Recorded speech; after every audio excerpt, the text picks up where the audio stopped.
የሰው ልጅ በሰው ላይ መጥፎ አይሰራም አይምሰላችሁ፣ ራስ ላይ ነው የምትሰራው። የአናጺው የመጨረሻ ቤት የምትባል ታሪክ አለች። እሷን ላጫውታችሁ።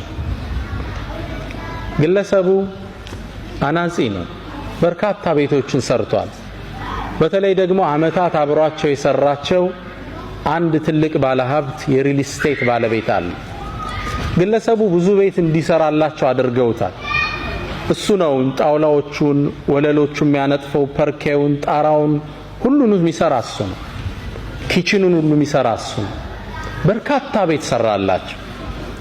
ታዲያ አንዴ ስራ በጣም ስለሰለቸው መልቀቂያ ወረቀት ወደ ድርጅቱ አስገባ። ድርጅቱ ውስጥ ወረቀቱን ሲያስገባ የድርጅቱ ባለቤት ወረቀቱን ሲያዩት የሥራ መልቀቂያ ወረቀት ነው። ይህ ሰው ስራ ሊለቅባቸው ነው። በጣም ጥሩ ጓደኛቸው ነበር። አመታት አግዟቸዋል። ከዛም ምን አሉት? በል ስራውን ልትለቅ ወሰንካው? እንግዲህ አንድ ነገር ላስቸግረ። ምን አላቸው?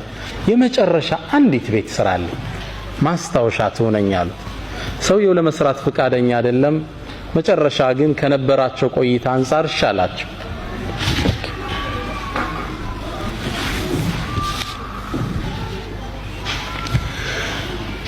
ቤቱን ለመስራት ወሰነ። ለመስራት ግን ፍላጎት አልነበረው። መጨረሻ ላይ ቤቱን ከመስራቱ በፊት እቃዎቹ ቀረቡለት። ይህን ስራ በጥራት ብሰራው አይሸልምም፣ ባልሰራውም ስራ እየለቀኩ ነው፣ ምን ገደደኝ ብሎ ወሰነ።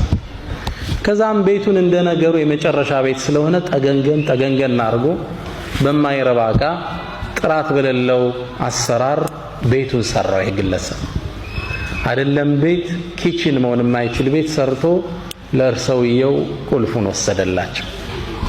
ሰውየው ደግሞ ቁልፉን እንደተቀበሉ ወዳጄ ወይ ያሉት ዙረው፣ ይህም ቤት ስራልኝ ያልኩ ለኔ አልነበረም፣ አመታት ከኔ ጋር ሰርተሃል፣ ላንተ ማስታወሻ እንዲሆን እፈልጋለሁ።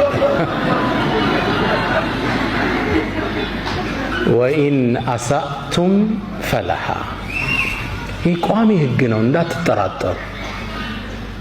ደግነት ለራስ ነው። ደግ እንሁን። ደግ ከመሆን የሰው ልጅ ምን ይከስፋል?